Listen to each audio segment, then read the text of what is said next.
When Leicester City became Premier League champions in 2016, it was the most beautiful story. Nobody gave them a chance coming into that season. I mean, this was a team that had just returned to the top flight just 2 years prior for the first time in a decade, but against all odds they went ahead to claim the Premier League crown for the first time in their history. Of course, that one title wasn't going to automatically turn them into world beaters. It's not like anyone was expecting them to go and win more league titles over the next few years, especially not after they were picked apart and their best players got taken from them. But what we surely weren't expecting was to see them in the third division just 10 years after they sat at the very top of the first division table. But that seems like it'll be their reality, and we're here to talk about it. This is how Leicester City went from Premier League champions to the third division in 10 years. Hey Goal 90 family, what's good? The World Cup season is here and you already know the vibes on this channel. So for everyone who's been rocking with us, Goal 90 Shop has World Cup jerseys for the whole squad. Men, women and kids. Whatever country you're repping, we've got ya. Home kits, away kits, clean classics and the loud ones. Instant match day energy. And it's love from us. Free shipping worldwide. Grab yours now and let's run this tournament together. First of all, their successful 2015-16 season was always going to be super difficult to replicate.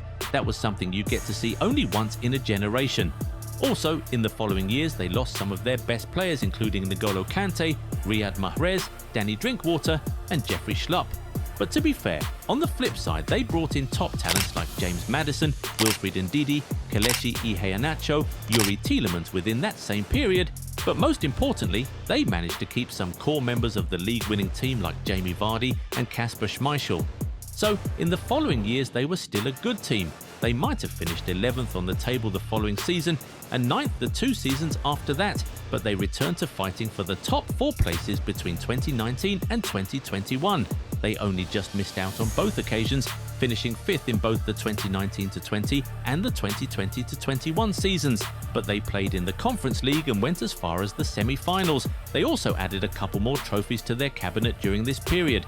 In 2021, they won the FA Cup, beating Chelsea in the final, and later that same summer, they beat Manchester City to win the Community Shield, winning major trophies, playing in the semi-finals of European competitions, and rubbing shoulders with the elites.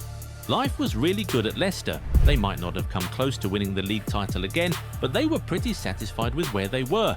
In fact, they had gotten so good that fans started to say that they should be regarded as one of England's Big Six, taking the place of Arsenal.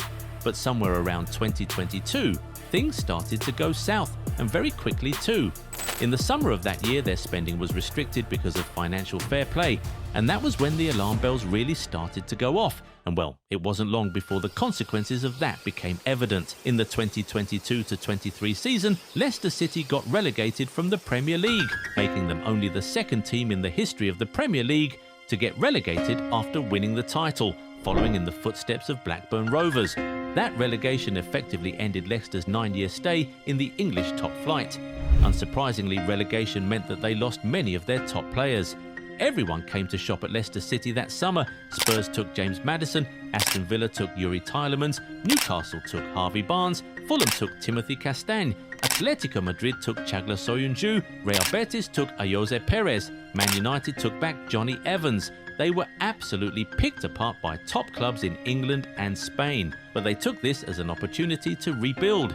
They had come from the second division and gone on to do great things. They believed they could do it again. And in order to lead that charge, they hired Enzo Maresca as head coach in 2023. This was a man who had previously worked with Pep Guardiola at Manchester City, so they believed he could inspire them to success. And well, he did. Leicester City bounced right back to the top flight after finishing at the top of the second division table and winning a record 8th championship title. But even in this hugely successful season, their demons did not stop haunting them. In March 2024, they came under investigation for having allegedly breached the Premier League profit and sustainability rules in the 2022-23 season. Yes, that same season when they got relegated. The only reason they escaped immediate sanction for that was because they had ceased to be a member of the league at the end of the season, so they appealed in September on those grounds and it was successful, but it would come back to bite them.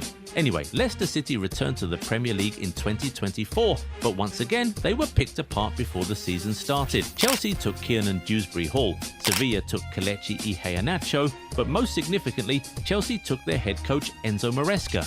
And remember, they still had that whole PSR and FFP thing hanging over their heads, so they couldn't exactly do so much with recruitment. That season, they got charged by the Premier League with 3 separate breaches of PSR rules, and they ended up getting relegated to the second division for the second time in 3 years. They were so bad that season that their relegation was already confirmed with 5 games still to play. At this point, it had become worrying.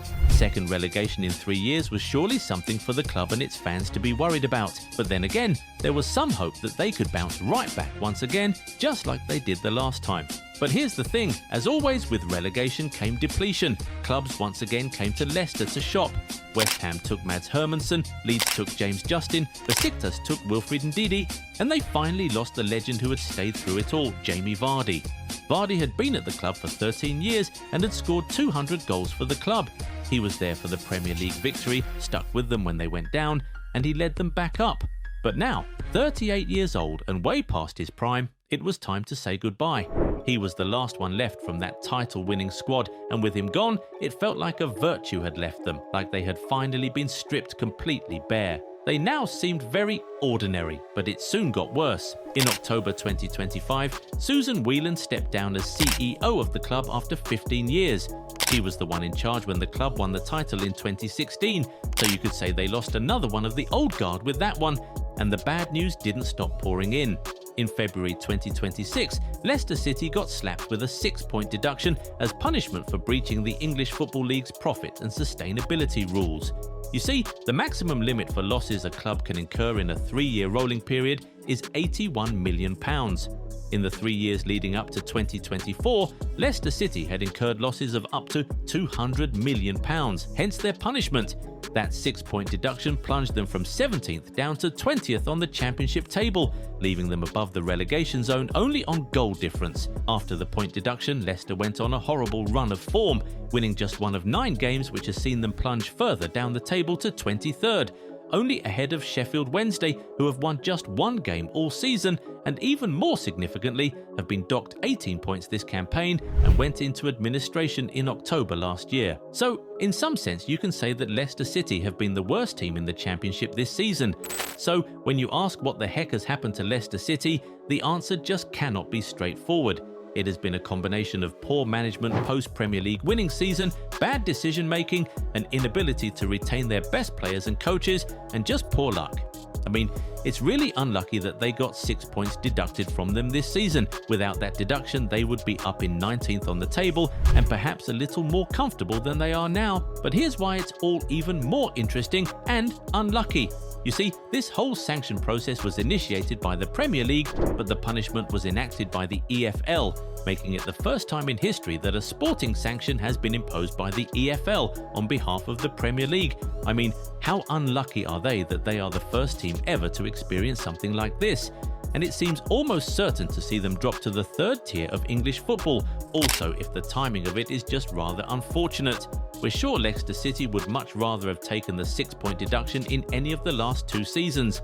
If it came last season, it wouldn't have changed much as they would still have gotten relegated anyway, and if it came the season before that, it still wouldn't have changed anything as they would only have finished 2nd instead of 1st in the Championship, but would still have gained automatic promotion to the Premier League anyway. But are there more factors you think may have led to Leicester City's downfall over the last 10 years? Tell us in the comments. If you enjoyed this video, give it a thumbs up and subscribe to the channel.